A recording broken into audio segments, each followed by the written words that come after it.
Welcome everyone. Today's discussion is going to be around health and well-being with a little nod to the exhibition industry. I'm delighted to be joined by Kylie Peavoy, Hi. a registered nutritional therapist I am, yes. with many years experience in the exhibition industry.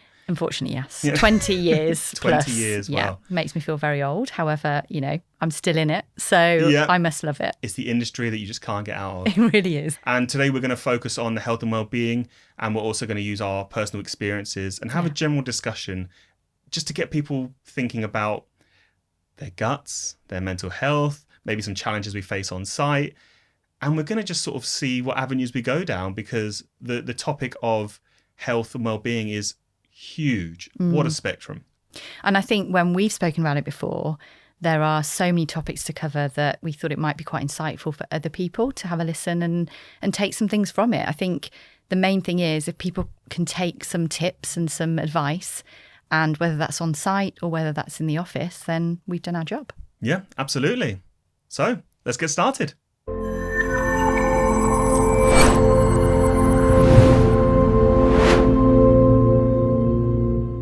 You and I, for context for viewers, is we sat down together at an organiser's office in Manchester quite a few months ago.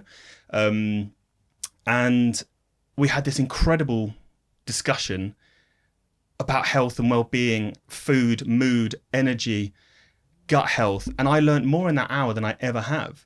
So we said, let's stop talking and let's record it and put it out there. And let's see if people can learn as much as, we've learned off each other. And I've certainly learned a lot from you. So I'd like to introduce Kylie Peavoy. Thank you very much. It's great to be here. And like you say, who'd have thought a few months ago when we met properly for the first time, we'd be sat here doing this together. But I think it's a great thing that we're doing. I mean, we think it's great. So hopefully other people will.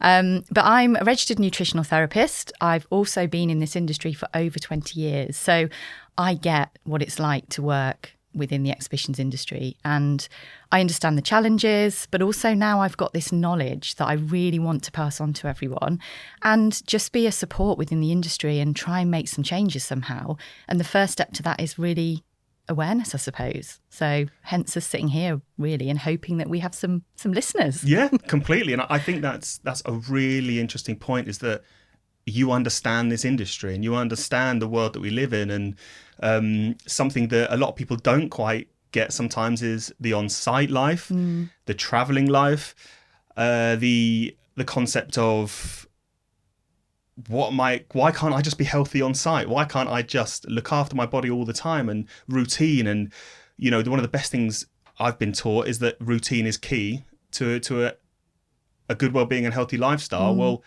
routine is harder if you're flying around the world, exhibitions, your hours change, you're staying in hotels, you're going on site. And I think what I think is a great, topic for discussion for us two at the moment is, my understanding is only in the last couple of years I've really focused on my health and well-being, in terms of more than just taking a Barocca on site to avoid getting ill, because people get ill on site. We see colds, we see COVID. And when you're working in such close proximity with people, you can always hear a cough, you can always hear a sneeze. For me, taking a vitamin C supplement in the morning, going on site, was what I did. And actually, after talking with you, it's like, wow, that is just a very small aspect of the whole health and well-being spectrum that I think is a great discussion. Yeah, absolutely. I mean, I don't actually think many people even think about it. I think that's the problem. And we are an industry of working so hard that we are second in the line in terms of priorities. And I think the moment you start thinking about what you really need and putting yourself first is when changes happen. So that's the thing, I don't think people are thinking, oh, I'm going to be out of my routine, I'm going to be on site. It's just, I'm going on site, I'm going to give myself up to this and just get through it and get to the end of it, and then I'll deal with it. And unfortunately, what we see is, for example, in the autumn season, winter, when we're more susceptible to our immune system being low, we get to the end of it, we get to Christmas, and half of us are just absolutely wiped out. My brother used to say to me, we get the worst of you at Christmas. He meant it in a nice way. Yeah, absolutely. Because it was actually the fact that what I would do in December is just go to every party going to enjoy myself, because I'd worked so hard in those 3 months. And I would burn out by Christmas. And I used to get every virus going, every cold that was going. And on Christmas Day, I've had many Christmas days when I've been in bed and, just feeling absolutely terrible. And that has now stopped because I have started to take care of myself. But I think the thing to really stress is it's not an easy thing.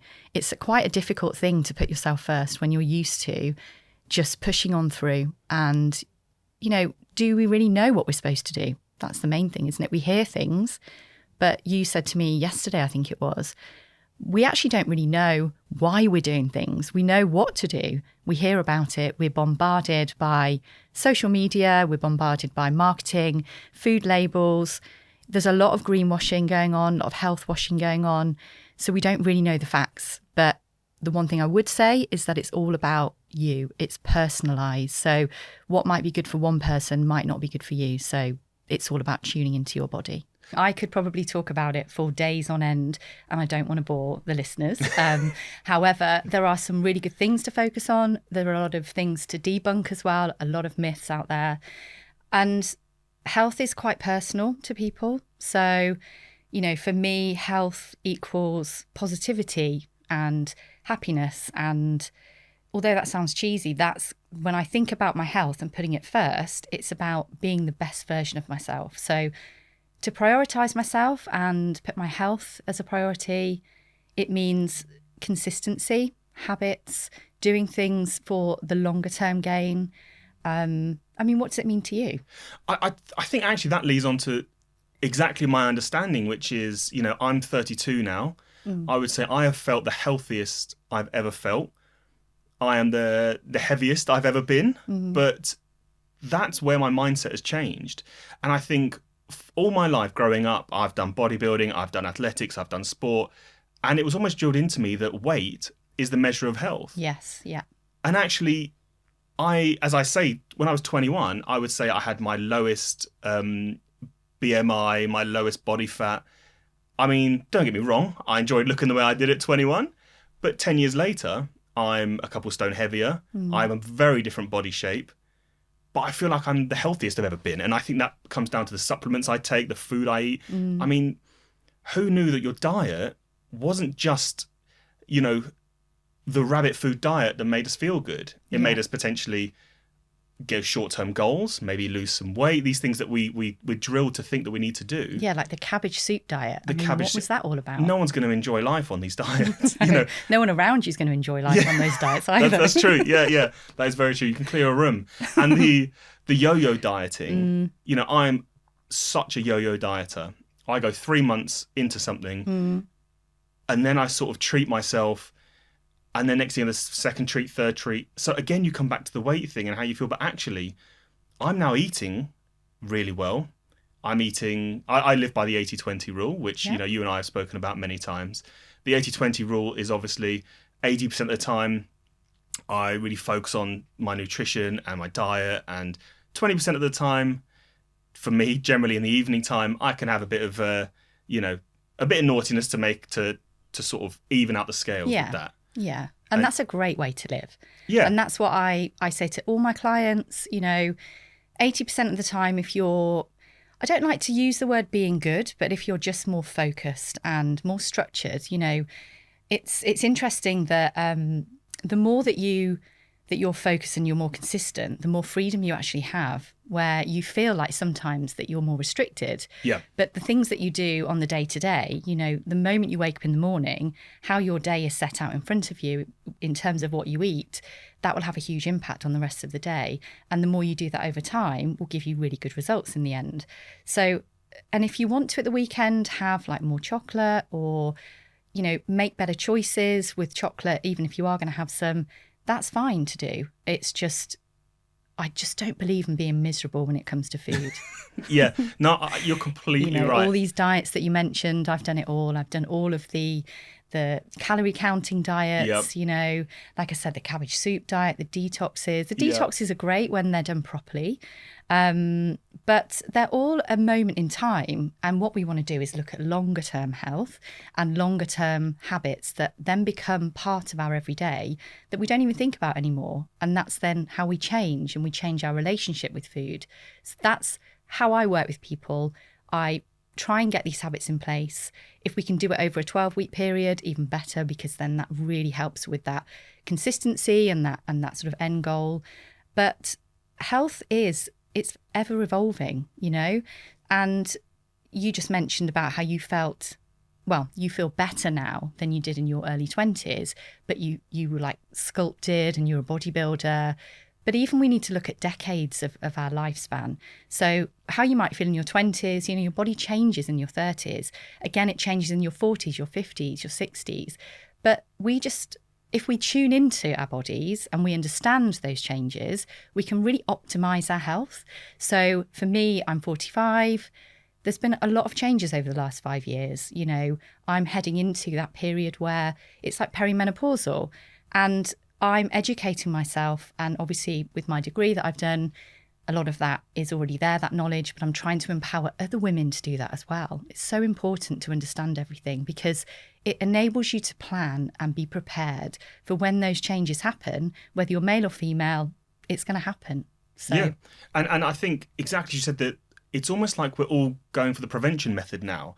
And I think a huge part of that is the documentaries we see now. I mean, the one with the guy who's wanting to live to 200 years old sort of thing. He takes all these stuff. It's making people think that actually, I don't want to get to too late. I want to do it now. And, I wish I was living my 30s life in my 20s now with the way I'm thinking about things. Yeah.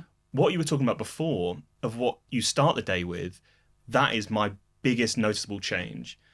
My breakfast now, I've tried the fasting, which I have liked, and it does work for me actually, fasting. When I'm generally not training, if I'm in training, I have, my 3 meals a day. And what I start my day with now is generally overnight oats with chia seeds, flax seeds, coconut flakes, sunflower seeds.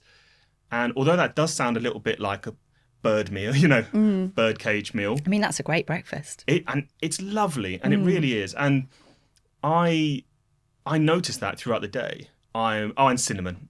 Very inflammatory, I believe, right? Yeah, and good for inflammation, but also really good for regulating blood sugar levels. So it helps with the hunger as well. Cinnamon's amazing. Cinnamon tea is really good. So when you have that 3 p.m. slump, a cup of cinnamon and maybe licorice tea, if you can have that, love those, is a really, really good way to carry on the afternoon because, as I say, cinnamon is an amazing spice. I mean, spices and herbs shouldn't be ignored because they're so powerful. Cinnamon really is a great way to balance your blood sugar levels. And it tastes good. You sort of, when people say these diets, your first thought is, oh, that sounds horrible. Or, you have to be a bit, inventive with the ingredients. And so that breakfast I have now in my little Kilner jar, which was highly recommended by yourself as well. So I have a Kilner jar of that every morning, and that's part of my 80%. Yeah. So my lunch is also generally quite clean, and it just means that I'm thinking about, especially as you can prep it the night before. I think preparation is key in this, right, with health. Really is, yeah. And I think it's twofold really why it's so key is because being prepared actually really helps with your self-esteem, because when you put yourself first, that I keep talking about, but it's important that being prepared means that the next day you're going to make good choices. And actually, it sort of takes that choice process away, doesn't it? If you've got some overnight oats there, whether you're at home, whether you're traveling, whether you're on site, you've got those overnight oats. And they don't suit everybody, but I would say just give them a try. And if you don't like oats, then maybe just go for the chia seeds and the flax seeds. They're such a great source of protein and fibre, chia seeds. Some people say chia, some say chia, whichever. Yeah. And also these things are generally 9 times out of 10 flavourless. You won't even notice them in your meals. Exactly. Yeah. Which I think we will talk about in this podcast at some point is the diet side of it. And look, there are moments where we can't necessarily eat a clean meal. We're restricted by what's available to us. But it's not hard to throw in these chia seeds or flax seeds, I think, just into a little bit of goodness. Yeah.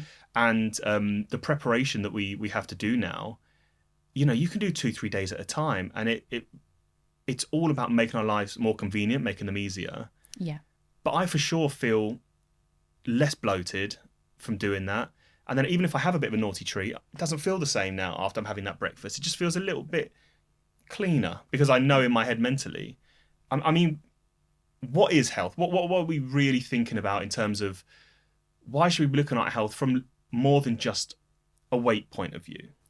So the thing that I don't really focus on at all is weight when I'm working with clients, when I'm talking to people about health. It's because, okay, traditionally that's what we've always focused on. And if whatever you weigh means how healthy you are, how slim you are. Yeah.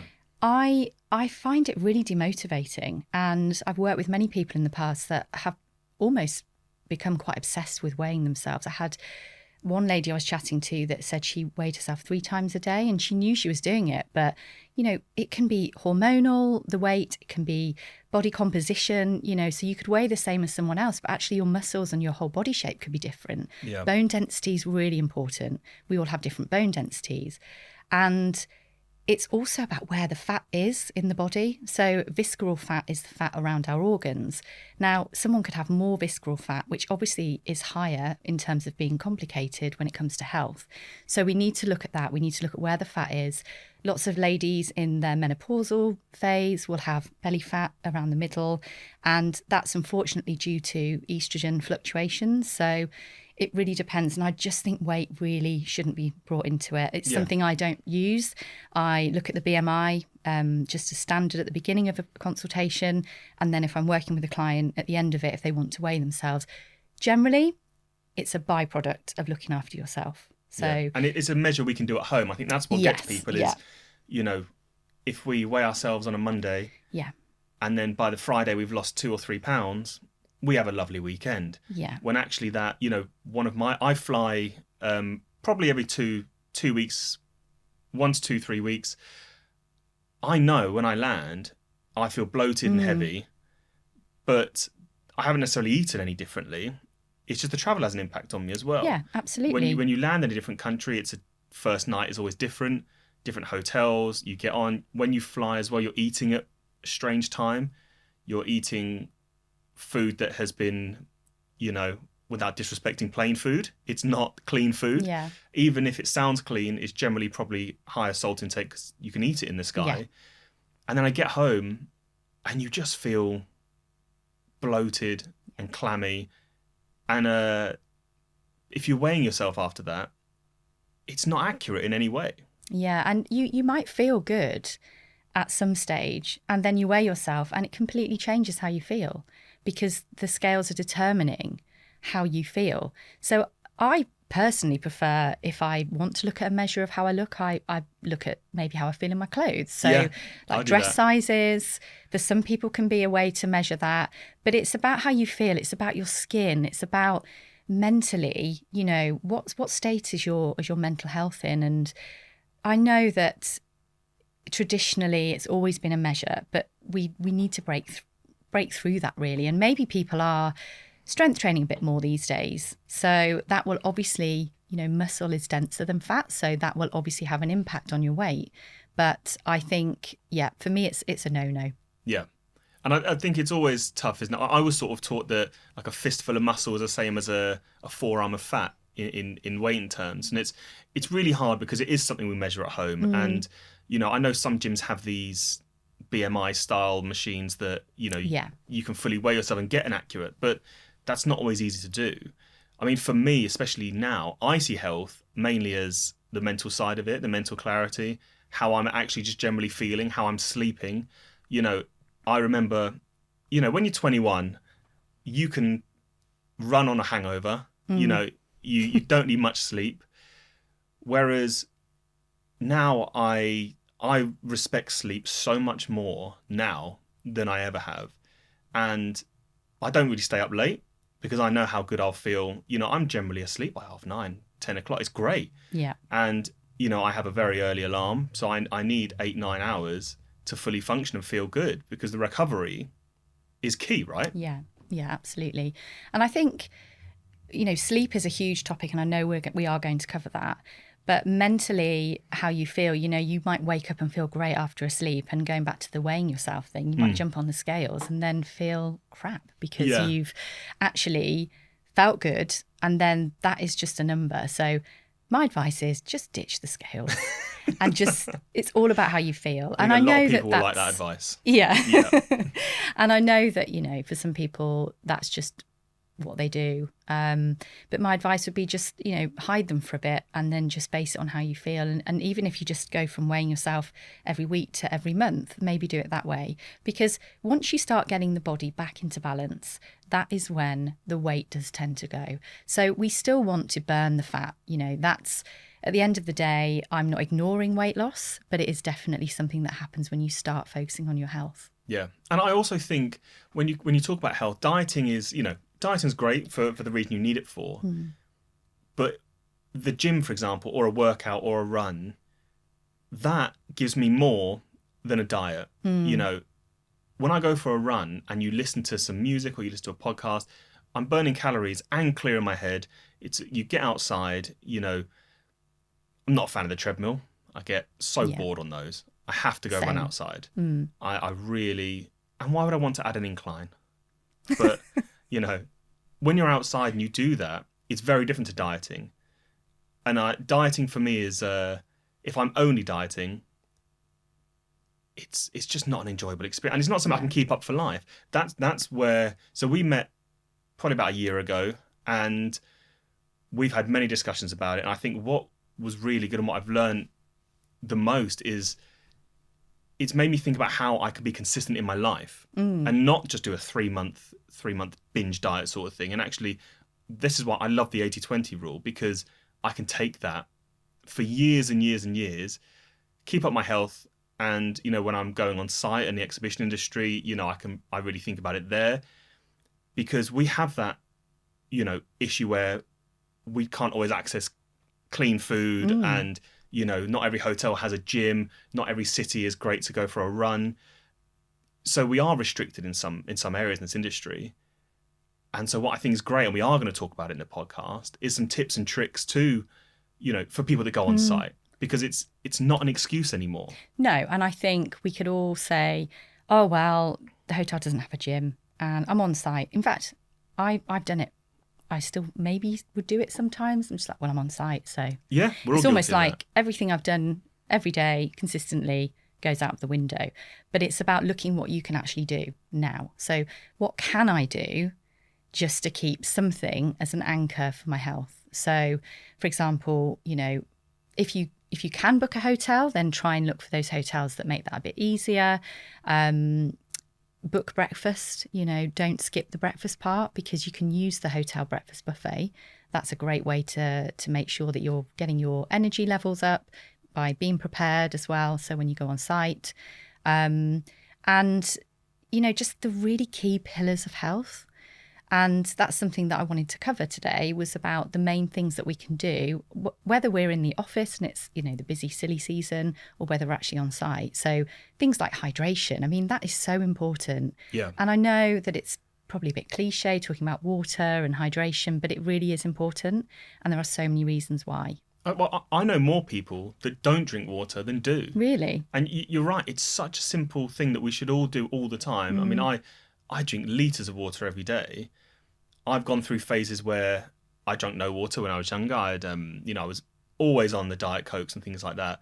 But it's almost like it should be second nature. I tell you what I do love, though. All these young, makes me sound old, but these youngsters with the Stanley Cups. I mean, I do not remember drinking any water in my 20s. Yeah. I would love to say that you're also putting me in the young bracket, but I'm going to say not in this one. I haven't seen your Stanley Cup, though. No, it's too much. The Stanley Cups, the Stanley Cups are brilliant. The reusable bottles we're seeing, and it's making people really do it. And, especially in our office, we've got a few staff that have the ginormous Stanley Cups. And it's just making you a bit more accountable for it. Yeah. I'm the same. I have loads of large cups that hold a litre of water in each. So I know, I sort of don't track it as much as I need to, because I know that I'll go through 4 or 5 litres, of water a day, for example, especially if I'm training. Protein shake with water, things like that. Start the day with water. And that's kind of also part of my 80-20 rule, is that I have to think now what I've had in the day, but also just dehydration. I mean, it Yeah. affects your sleep. It affects your day-to-day, It's- everything. I mean, just being dehydrated by 2% can have a huge impact on how you feel and the body. It's crazy. You can feel really fatigued, you can get brain fog, you can just feel like sluggish, you're not going to the toilet properly. Yeah. There are a lot of things that sort of go unnoticed that you just think, well, I'm just busy, I'm on site. But actually, if you drank a bit of water, and I'm not talking about glugging lots of water at any given time, it's about consistently throughout the day, small sips. So I suppose really what you could do is have a bottle. So first of all, have you got a bottle? Because that's really important. And maybe by say 12 o'clock, make sure that you've had at least one of those. Yeah. And just do it incrementally throughout the day. So 12 o'clock, and then maybe look at 3 o'clock, how much water have I drank? But that's the thing, you have to be mindful of it. So in the first place, that's what it's about. Electrolytes are pretty big at the moment. I do love an electrolyte. Do you? Do you take them? I've got little sachets I take, and maybe if I've not hit what I think is the right amount of water in the day, then I will have one generally late afternoon. And the ones that I take, I mean, they taste all right. It's sort of, they're generally citrus flavored now, and you just sort of swig it. And I used to glug it until you and I have spoken, and I've learned that probably not the best thing to do is to chug a litre of water, just to get a bit of hydration in. So I do that. And I know that it doesn't alleviate that I should not drink as much water, but I know on those days where I haven't probably hydrated myself enough, or if I'm working out once or twice, then I will really go for it. Yeah. I mean, with electrolytes, I really rate them. I think they're really good. However, they're not for everybody. Really, our kidneys should be able to regulate the sodium potassium balance. Our body's so clever. So it's really nice to give them a helping hand, but I'm just conscious of the marketing thing with electrolytes. So we just need to be careful. Some of them that are flavoured, what are the sweeteners in there? Are you adding something in that's almost a bit detrimental? I use one that's very plain, and it sort of tastes quite almost a bit salty, but it's concentrated, so it's fine. But yeah, and also be mindful of tea and coffee as well. So I think a lot of people have said to me, well, I drink, this many cups of tea a day, but actually it's a diuretic, caffeine. So we need to be mindful that for every tea or coffee that we have with caffeine, we should really be drinking a glass of water at the same time or afterwards to replace that. So it doesn't really count towards your fluid intake. And also something to remember as well is that food is part of your fluid intake. So, for example, a soup, it's full of liquid, and that actually counts towards your daily intake. So food does contain water as well, and lots of vegetables and fruits and things like that. And I know after you saying that, I'm sure there'll be a lot of people going, well, I counted tea and coffee in my Herbal in my tea's fine. hydration. Yeah, herbal tea's fine. Or decaffeinated. It's still got a bit of caffeine in, but just to be mindful of it, really. Yeah, and I think that will be another topic that we look at is the caffeine intake and the alcohol intake. And not so much about the units of alcohol, because we hear about that all the time. It's more about what that is doing to your body in terms of your sleep patterns and how you feel. And especially when we go on site, there are potentially social pressures of, Oh yeah. we've all done it. We've all fallen for it. That do you want to come down for one? And that's not how it ends. And that really has a knock-on effect. And I think a chapter we're really going to look through in the podcast is our well-being on site. It's almost like that badge of honor to be exhausted, and Totally. I feel like yeah, that's been the case, hasn't it? Yeah. Where people go, oh, I haven't got anything left in me, as if it's like this. Well, like I say, like the badge of honor. And actually, I think it's more impressive now to see people really considering. I know the generation now growing up in their early teens, they're in a generation that are focusing on their health, which I'm so jealous of, because I wish I'd started 20 years ago thinking about that. I started probably 28, 29, so hopefully plenty of time left. Yeah. But, you do think about the prevention method. You see these supplements now, it's really big. And like you said, there are things we have to think about with the electrolytes. And if something is sweet and it tastes good, generally it's either been marketed very well, you've found an incredibly unique product, or there are sweetness to hide, this. And you have to be wary of that as well. Yeah. And it is about weighing it up, really. So it's about looking at it and thinking, well, for example, I mean, this is an extreme, but if you were eating Haribo all the time, and you are having electrolytes with sweeteners in, you're adding to that, aren't Yeah. you? If you're not really having many sugary things, and also you're having electrolytes with a bit of sweetener in, and it's more of a natural sweetener, is the benefit of that going to actually outweigh the sweetener side of it? Possibly for some people, maybe not. So that's the thing, and it's so nuanced. Health, well-being, I think that's a difficult thing about it, but it's so personalised, and that's what we have to remember. So what might work for you might not work for somebody else. Yeah. And So that's what the are we thing. saying about Haribos? Are we sitting on the fence with? I mean, sometimes there is a need. Yeah, there's for always a need. Haribos. And when they're on that table, and it's In every organiser's office. it's the end of the day. Yep. Well, that again, it's if you're not eating them all the time, then one or two is fine. And I think that's one thing that I've certainly, in the last 6 months, I've transitioned the protein from the generic flavours of chocolate and vanilla and banana. Look, I've been having protein shakes for 15 years, so you get bored quite quickly. I found this brand where they do like peach iced tea flavour and blueberry iced tea and mojito, and they taste incredible, but they have sweeteners, and you can tell because they're lovely and sweet.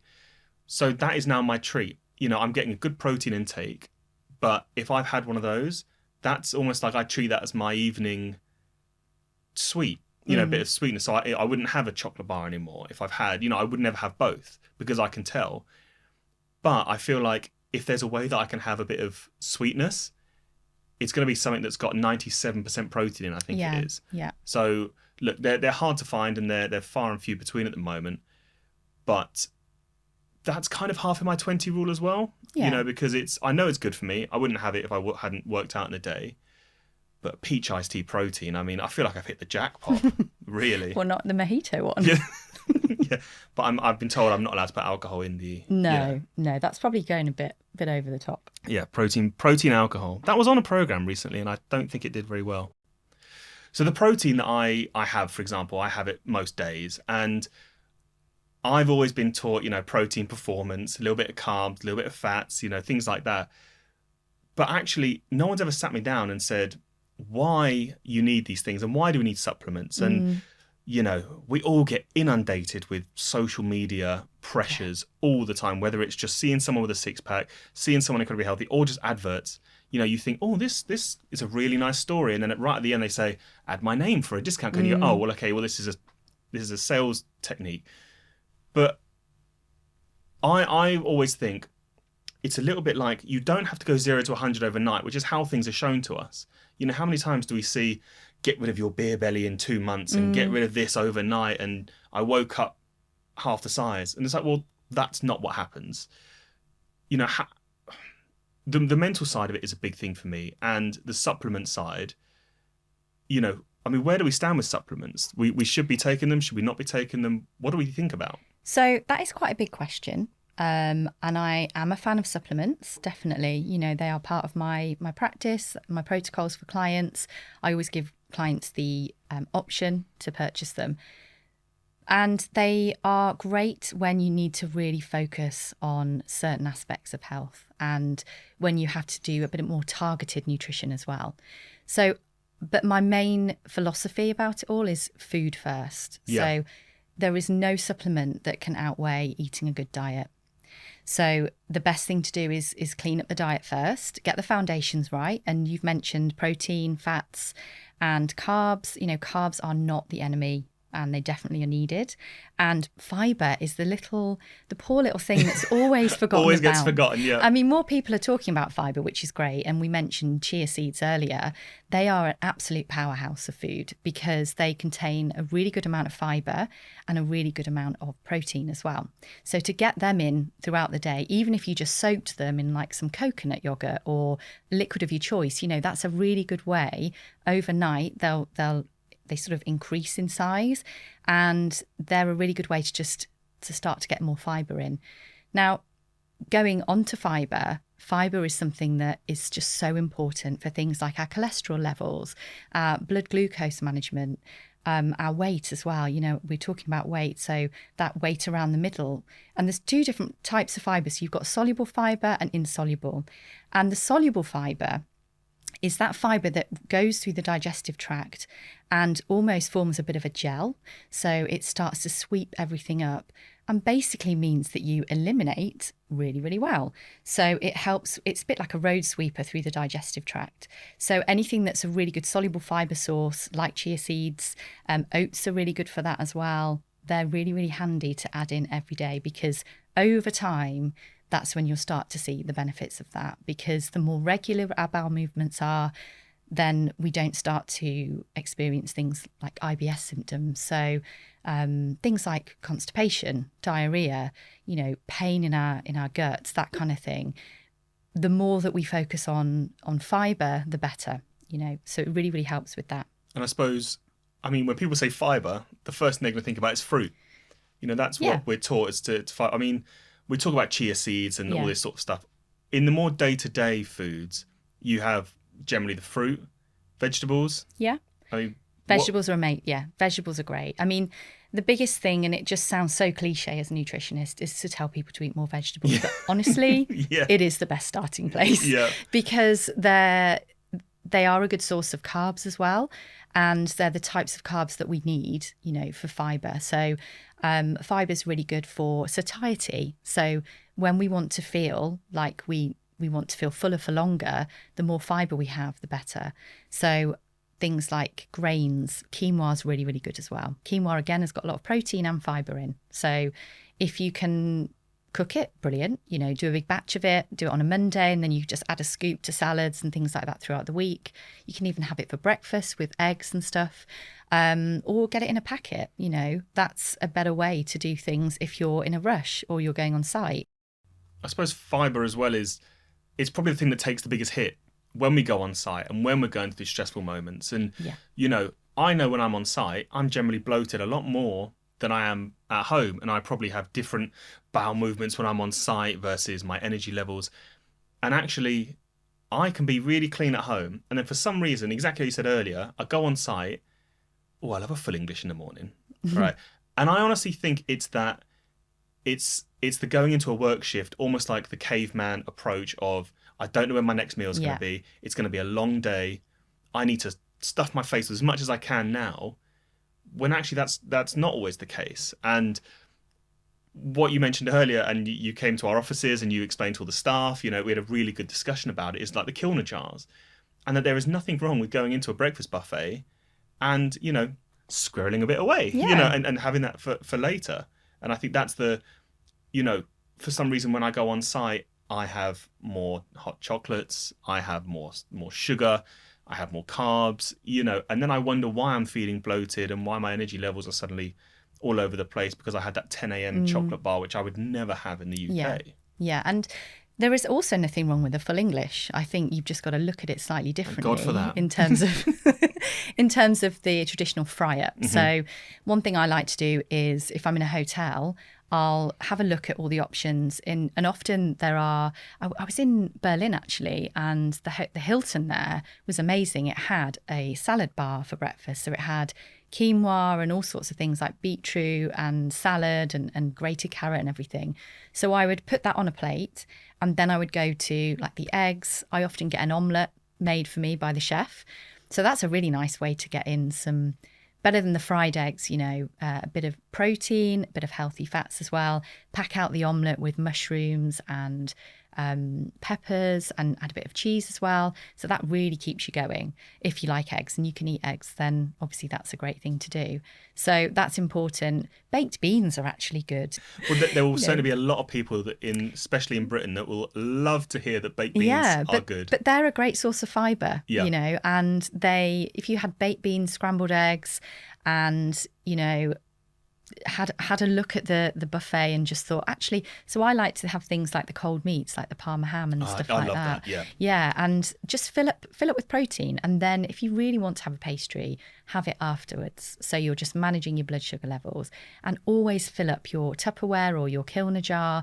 Take that with you on site, and it just means you've got that backup there. So when there are things there, or even there's nothing there to eat, at least you've got something there that's really handy to have.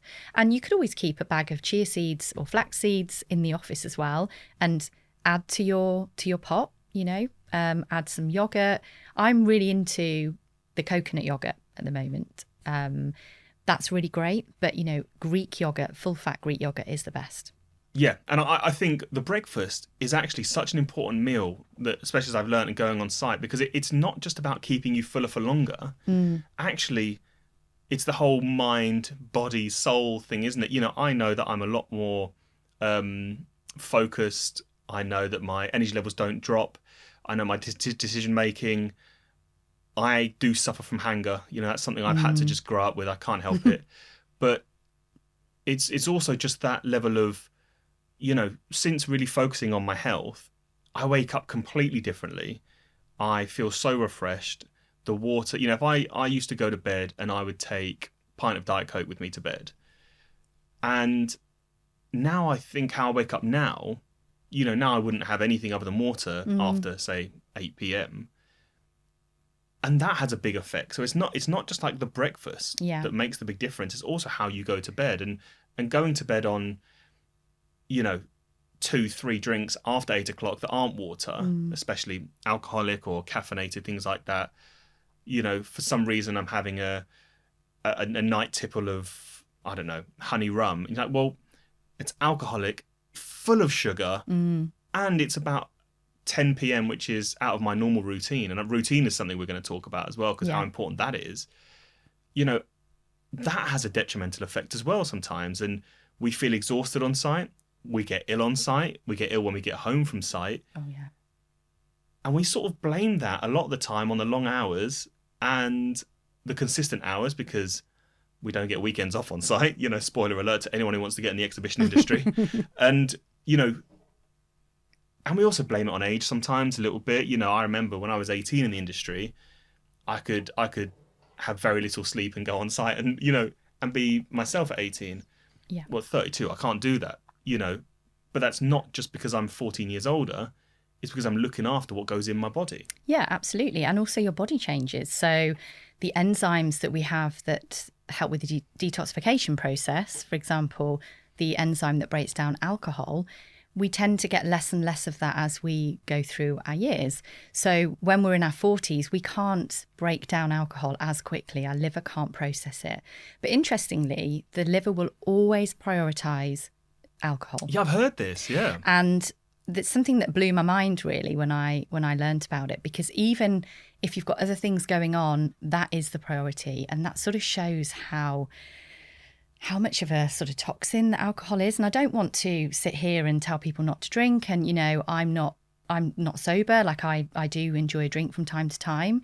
My relationship with it has completely changed, especially over the last 5 years. But it's a very tough industry to be in and to actually not drink, I think, especially if you have drank in the past and that's been something that you've always done. But you said earlier that you feel so much better now you've started looking after your health. And I think that's because you're in control.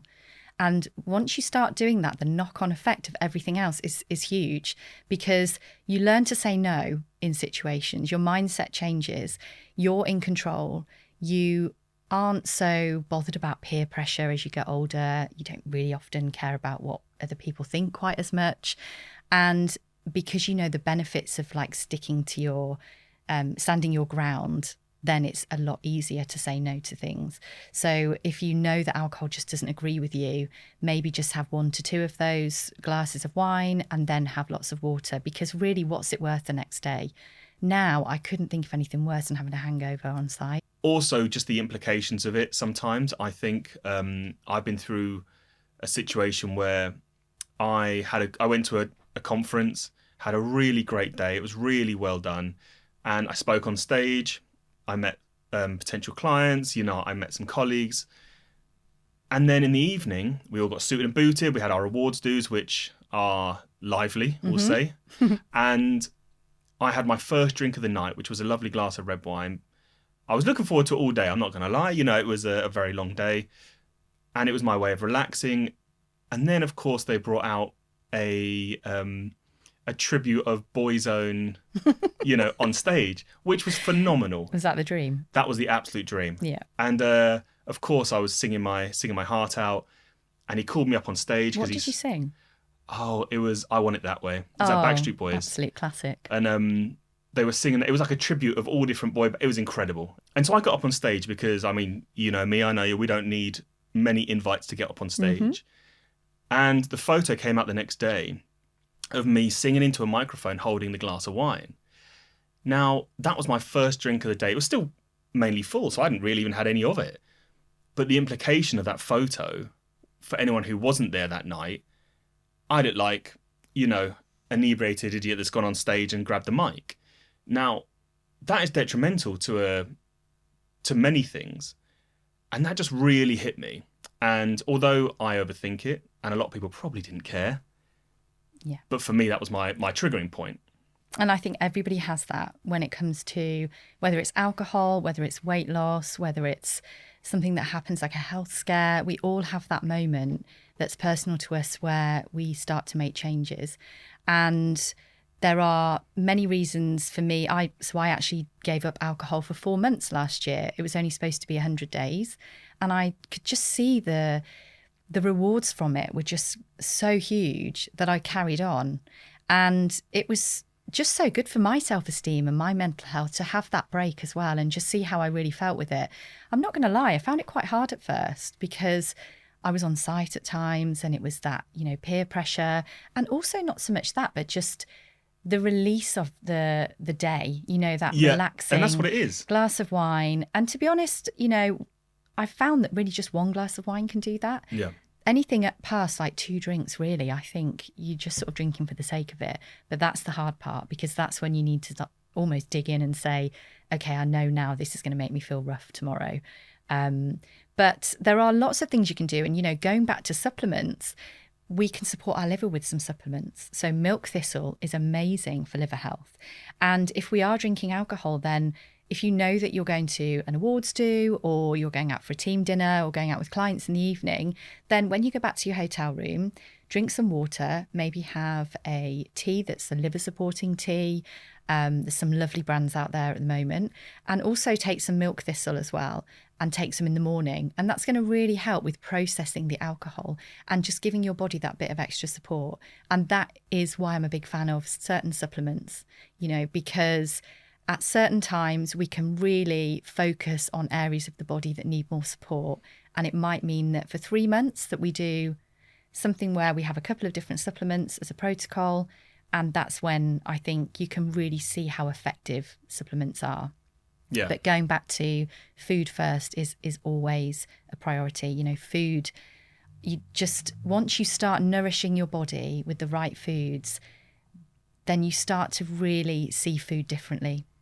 But don't you also think that it's a lot easier now to be caffeine-free and alcohol-free? I suppose in the last 10 years, the change is incredible. And, you know, we have, I've just been on holiday for a couple of weeks, and it surprised me now how easy it is to drink alcohol-free drinks. You know, mostly, you know, you've now got decent spirits. 10 years ago, you might have had a beer, you know, a zero beer. Yeah. But now, and they will taste really good. So I also think there's an element of that you sort of go, well, the options are there. You know, it's not a case of you go to a bar and it was beer, wine, or a fruit juice. You know, now you do have a huge selection of things. And I think they taste great. So it's a lot easier. I think when it comes to the supplements, something that we will talk about as well is it's a very overwhelming aisle. Yeah. In the supermarket or the super drug stores and things like that. You know, you go into Holland and Barrett, other stores are available, and you look at it and you go, there's a whole shop of supplements. All I knew before you and I started talking is sort of the core ones, the vitamin C, the vitamin D, the iron, zinc, and say calcium.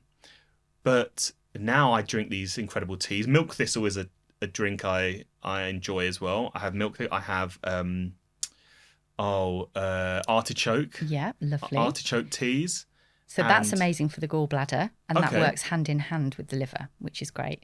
So the gallbladder is really useful for producing bile, and well, its main job is to produce bile, and that emulsifies the fats. So it enables fats to be absorbed better.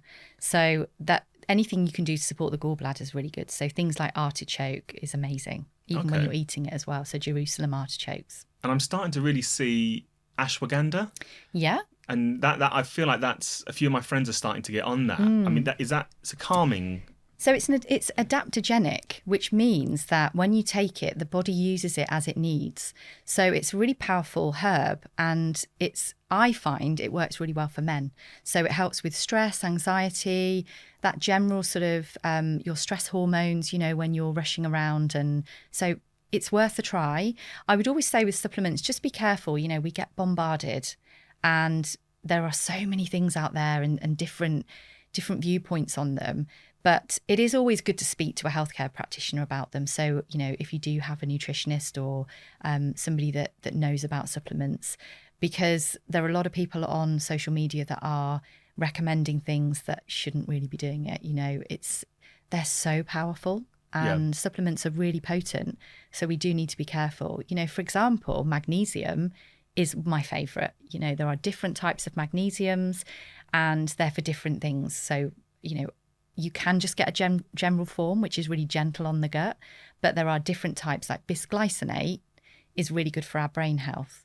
Magnesium taurate is really good for heart health, but also if you can't sleep, but you are not sleeping due to like anxiety, I love that one. That's a really good one. Magnesium malate, so that's great for our muscle health and for our energy production. So it's really important to get the right one.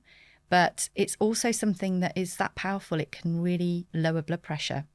So if you're taking blood pressure medication, then to just start taking magnesium at different levels, you do need to be careful. Well, and I suppose, the question is then, where do we kind of start with it? And one thing that you and I spoke about, which we have now, broadened out to our staff as well, is a blood draw, almost like an MOT of our health to see what we need. Which is brilliant. And I think it's, after your recommendation to see what it involves, I'm kind of excited to see the results, really, hopefully. Yeah. But I think, especially growing up, you're sort of taught, 2 or 3 things that you should really focus on, your vitamin C's and things like that, and your irons. But we don't know why. We don't know if we're deficient in it.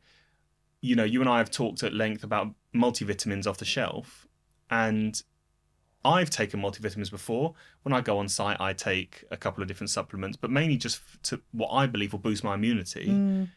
But I've never actually thought to do a blood draw to see what I'm deficient in. I mean, maybe I'm not deficient in the things I'm taking. Yeah, and sometimes just having a blood test, and you can get them from the GP. So I often look at the GP results as well. But often having a blood test can really help you look at deficiencies, nutrient deficiencies that you can correct that can instantly make you feel better. A big one for that are B vitamins, so B12, folate, that kind of thing, and they work really well together. But we need to look at digestion, absorption of those nutrients as well. That's really, really important. So a blood test is a really good way to look at your baseline level of everything. And we work slightly differently as nutritional therapists because we look at optimal ranges. So the GP ranges are there that are according to the NHS, and we look at optimal ranges. So what I'd look to do is say, for example, vitamin D, I would look to really boost that for somebody. So that's a really easy one. If I look at somebody's level of vitamin D, I can optimize that through supplementation to get them to a point where that's at a really good level. And vitamin D is really important, and we just can't synthesize it for over half of the year in this country because of the sunshine, basically. So it's really important. We can get it through food, so things like mushrooms, really good, but obviously how many mushrooms can you actually eat? And not everybody likes mushrooms. Yeah. So yeah, that's really good, but it's good for skin health, brain health, gut health. It's a very important vitamin. I mean, I suppose what we're kind of saying is that health is this multidimensional ecosystem of, stress, anxiety, emotional, physical, the mental side of it, mental health. And I suppose during the podcast episodes, we're going to talk about, try and talk about as much as we can. So I guess it's been a great intro, this episode, to look at maybe the broader horizon of health. But as we move forward, and especially if you're watching and there's certain topics that you want to mention, discuss, and we are also going to look at the exhibition industry, because we both have a lot of experience in that, and how when we go on site, we're thinking about ourselves as well. Yeah, I'd really love to see what people are interested in, because same. there are so many topics. Everything is interconnected. You know, we can sit here and go off on different tangents, and it's about what people want us to talk about. You know, I have 3 years of background studies. So, you know, biomedicine, biochemistry, naturopathic nutrition. I've also now got 4 years clinical experience, and I want people to draw on that, you know, and use my experience, and especially tailored to the exhibition industry. Perfect. Well, we look forward to the next episode. Yeah. Great. Thanks, Kylie. You're welcome.